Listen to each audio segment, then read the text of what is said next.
This vacation house is only for my mom and dad.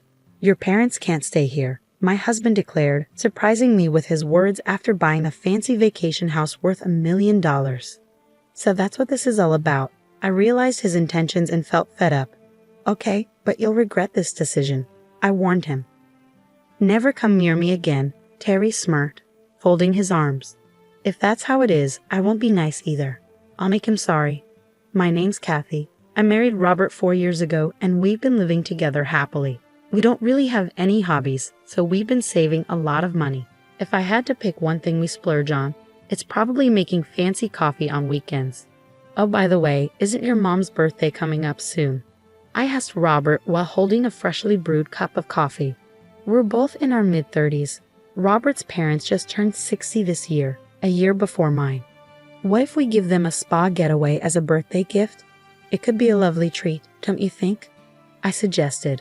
Robert thought it was a good idea, saying that sounds nice. I'll check with my parents if they have any specific wishes. If not, we'll go with a spa retreat.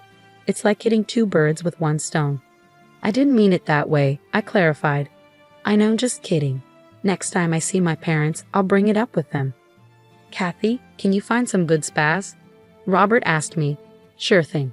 How about we join them on the trip? It'd be a nice change, I suggested.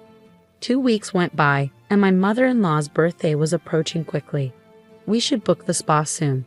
Otherwise, we might not make it in time for my father-in-law's birthday. Did you talk to your parents? I asked anxiously. My husband replied casually, Oh, I forgot to mention. I already checked with them, so no need to book the spa retreat. Oh, really? That's a relief. But what did they say they wanted? I was eager to decide the gift together, but my husband seemed bothered by the question. I'll take care of it. It's my parents' 60th birthday. You don't have to worry about it, Kathy, he said, dismissing my involvement. Robert's words took me aback. He'd never dismissed me like this before. That wasn't very nice, I said, feeling emotional. Why won't you tell me? We've always chosen gifts together. We've even picked gifts for each other's parents in the past. So why, on such an important occasion like their 60th birthday, would you shut me out like this? I don't understand, I said, frustration creeping in. Normally I'm pretty calm and don't raise my voice often, but my husband remained stubborn. In the end, he wouldn't budge on telling me what his parents wanted. Since then, there's been tension between us, and we only talk about necessary things. Even when we drink our morning coffee, the silence hangs heavy. The day before my mother-in-law's birthday, my husband finally spoke to me after a long silence. We're going out tomorrow to celebrate Mom's 60th. Get ready, Kathy. We're staying overnight, so be prepared, he informed me. When he sprung the news on me, I panicked. What? Where are we going? You should have told me earlier if we're staying overnight. I need time to prepare. I just told you, didn't I? You're going to be surprised, my husband replied cheerfully, contrasting my anxiety. The next morning, we hopped into the car early to pick up my in-laws. They were bursting with excitement from the moment we saw them. I'm so thrilled. I never imagined celebrating my birthday like this. Thank you so much, they exclaimed. Isn't it wonderful? My husband asked. Absolutely, thank you so much, Robert, I replied, feeling a bit awkward since I hadn't been part of choosing the gift. Even when my in-laws expressed their gratitude, I could only respond vaguely. Then, unexpectedly, my husband spoke up. It's all thanks to Kathy. Thank you, he said, supporting me. I was touched by his consideration. Despite our recent disagreements, it felt like we were getting back to our old selves. My mood lifted, and I decided to enjoy the journey to our destination. We arrived at a beautiful cabin nestled in the woods. The entrance was spacious, and the living room had huge glass windows, giving it a charming appeal. Surrounded by trees, the cabin felt like it blended perfectly with nature. There were 3 bedrooms and even a hot tub in the bathroom. This is where we're staying. It's so beautiful, I said excitedly to my husband, expressing regret for my earlier attitude. I never imagined Robert would pick such an amazing place. I don't think I could have found such a gem myself. Trusting Robert with the decision was definitely the right call. I'm sorry for being so cranky lately, I admitted, feeling a surge of excitement as I took in the beauty of the cabin.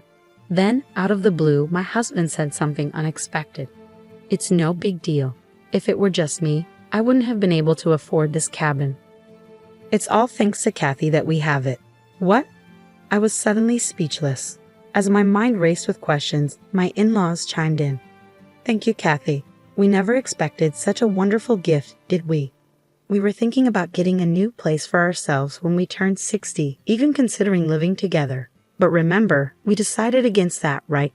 So we thought a cabin would be perfect, and we've been discussing it with Robert since he got married. It was true that I turned down the idea of living together once. I wanted to savor our time as a couple, and my in-laws were still healthy, so I felt it was too soon for us to move in together. Robert agreed, and we decided we'd move in together when my in-laws needed assistance. But I never expected them to request a new home as a gift for their 60th birthday, let alone a cabin. That felt like a bit much. Trying to keep my panic at bay, I turned to my husband. Robert, you're kidding, right? There's no way we could afford such a beautiful cabin. Why spring a surprise on me? It's your mom's birthday. The surprise should be for her. It's not a joke. We really bought this cabin, my husband replied. Everything seemed to blur before my eyes. In a daze, I heard him continue. It was a lifesaver, really. They said I couldn't get a mortgage based on my income alone. Getting a joint mortgage was the right call. Wait a minute. I had no idea about any of this, I exclaimed. And it's not fair to just spring it on me like this. You just said it was a lovely cabin. It's ours. That's not the point. How much did this vacation home cost? I vented my frustration at him, and he dropped a bombshell. $1 million. What? $1 million? And you spent it on my parents' 60th birthday? I couldn't believe it. The amount was staggering, leaving me reeling. To make matters worse, my husband revealed another shocking fact. We couldn't get a loan for $1 million property in both our names, so I used all our savings since we got married, the joint account, as a down payment, he admitted. What? At this point, I was beyond shocked and simply speechless. How could he make such a selfish decision without even consulting me? I couldn't comprehend it at all. Despite my disbelief, my husband continued casually, Well, it's done now. There's no going back. And I did take your preference of not living together into account, didn't I? With this vacation home, we can do whatever we want. Our vacations will be even better, right? His nonchalant attitude was incredibly frustrating. But now that it's done, there's no going back, Robert said, echoing my own thoughts. The vacation home was undeniably beautiful, and it would certainly enhance our holiday experiences. Fine, it's already done, so there's no point dwelling on it. But you should have at least talked to me about it, I said with a sigh. Surprisingly, my husband's mood lifted, and he chuckled. You're right, I should have consulted you. I'm sorry. I wanted it to be a surprise for you too, Kathy. You're something else. Learning that Robert had taken out a joint mortgage without telling me, even using our shared savings, was a shock. Let's just accept it and see it as a good investment, I decided. With that resolution, I chose to enjoy the lavish celebration for my mother-in-law's birthday and our 2-day stay at the villa. As I brewed a cup of coffee, I found myself lost in memories of our time at the villa. Despite the initial shock, it truly was a magnificent place. The wood-burning stove in the living room especially stood out, promising cozy winter evenings. Feeling content, I turned to Robert. Hey, when can we go back to the villa? I want to pick out some new dishes for it. Yeah, I'll ask my parents about it, he replied. Can't we just go by ourselves? I suggested. Technically, the villa is in our names, even though it was a gift for my parents' 60th anniversary. It wouldn't be right if they already had plans, would it? A sense of unease crept over me. Despite being in our names, I worried that practically it might end up being more like my in-laws' property. Thinking fast, I proposed, Since it's our villa, can't we invite my parents to join us too? Yeah, if they're free, he replied vaguely, but at least he didn't outright refuse. That was a relief. It meant the villa wouldn't just become my in-laws' property. However, my optimism was short-lived. For the past 6 months, I hadn't been allowed to spend the night at the villa. I could visit during the day, drop off my in-laws, prepare food, and then head back home, only to return the next day to pick them up, clean up, and drive them back. This routine had persisted despite my numerous complaints, with Robert always finding some excuse or even yelling at me. But today, I wasn't going to give up, especially since my parents' birthday was approaching. Robert, my father's birthday is in 2 months. Can't we invite them to the villa? It's our villa, I stressed, hoping to appeal to him. But his response was the same as always. If my parents don't have plans, it'll be the same story. We haven't spent a single night at the villa in the 6 months since we bought it. Your parents always get priority. But it's our villa and we should come first. Besides, I'm the one paying the mortgage and the down payment. My parents should have their turn too. Today, I'm not giving in. I've had enough, I asserted firmly, only to be met with a scowl from Robert. Shut up. That vacation house is only for my parents. I won't allow your parents to use it. I bet that was your plan all along, wasn't it? No wonder you bought it without telling me, he accused. The patience I had clung to shattered in my heart, leaving behind a sense of brokenness. I'll never forgive you, I vowed. Don't think you can act so selfishly without consequences. I challenged my husband. Fine, if that's how it is, I won't hold back anymore. Let's get a divorce. What? You're so petty, he retorted. Well, whatever. My parents appreciate me for buying that vacation home, and my mom can handle the housework. I'll be just fine without you. And if we're divorcing, I won't let you near that vacation house. Is that clear? With a smug look, he crossed his arms triumphantly. I felt foolish for falling for his smooth words, but it was too late for regrets. All that remained was to seek my revenge. In a low voice, I pressed my husband. Are you sure you'll regret this? Because I won't hesitate. Fine, it's settled then. Never shove your face in front of me again, he replied. The next day, I filed for divorce, and it was accepted without any issues. I decided to walk back to my parents' house. A few months later, I received a call from Robert's house. When I answered, he sounded panicked. Kathy, what do you want? We don't have anything to talk about, he said in a frantic tone. In response to my cold response, he yelled back, I tried calling your cell phone. Why didn't you answer? Some person claiming to be your lawyer showed up at my house today. This is what you wanted, isn't it? Can you explain it to me properly? Don't you understand? I replied calmly. What's there to understand? He snapped back. The lawyer was right. Since we're divorced, I don't plan on paying the mortgage anymore. If you don't agree, I might sell the vacation house. That's it. But the vacation house is in both our names. Even after the divorce, isn't it fair for you to keep paying the mortgage? I questioned. My ex-husband seemed at a loss for words. Despite being in both our names, I'm not allowed to use it, right? So why should I keep paying for it? That doesn't make sense to me, I stated calmly. No, it's a joint property, so we should both contribute, I argued. This conversation isn't going anywhere. That's why I consulted a lawyer. If you're going to stick to your stance, I'm ending this call. If you need anything else, talk to my lawyer.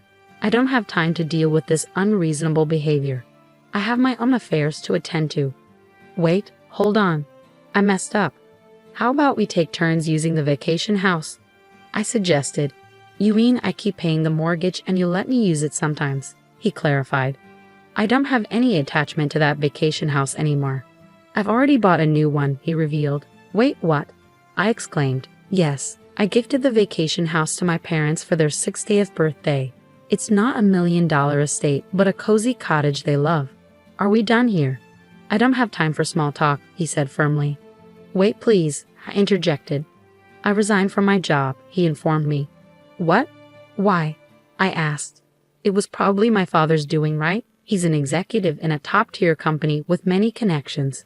Robert's company president is one of them, he explained. It seems my father had a word with Robert's company president about his behavior towards me. How can we tolerate such behavior in our company? The president must have exclaimed in anger. I don't know all the details, but I heard that Robert chose to resign voluntarily. I'm certain there was some intervention from Robert's company president behind the scenes. Please help me, Robert pleaded tearfully. My coworkers started giving me hostile looks. I made the decision to resign. I found a new job, but the salary is lower than before. I can't manage the mortgage payments on my own. Your father caused all this, right? Then shouldn't he take responsibility and keep paying the mortgage? He's so selfish, I lamented. How much further will he go to satisfy his own desires? I couldn't bear his selfishness any longer. Sure, my father might have played a role in me quitting my job. But you, Robert, are the one who started it all, aren't you? Don't try to twist the narrative to fit your agenda. You're the one in the wrong for tampering with our joint property just to impress your parents. You brought this upon yourself. I never imagined it would come to this. You're facing the consequences of your actions. I hope you suffer in the depths of mortgage hell, you selfish jerk." I heard his desperate plea, but I hung up the phone without giving it another thought. In the months that followed, I worked with a lawyer and managed to extricate myself from the mortgage for the vacation house. Eventually, Robert couldn't keep up with the mortgage payments alone, and the property ended up being sold due to its decreased value. It appeared that Robert had accumulated debt and was now struggling to make ends meet in a modest apartment. Even his in-laws were shocked by the turn of events, and Robert's parents found themselves facing scrutiny from the community for losing the vacation house they had once bragged about. Meanwhile, I found fulfillment in my role as the vice president of my father's company, leading busy and rewarding days. The happiest moments now come when the three of us, myself, my husband, and our daughter, visit the vacation house on our days off, enjoying moments of relaxation with a cup of coffee.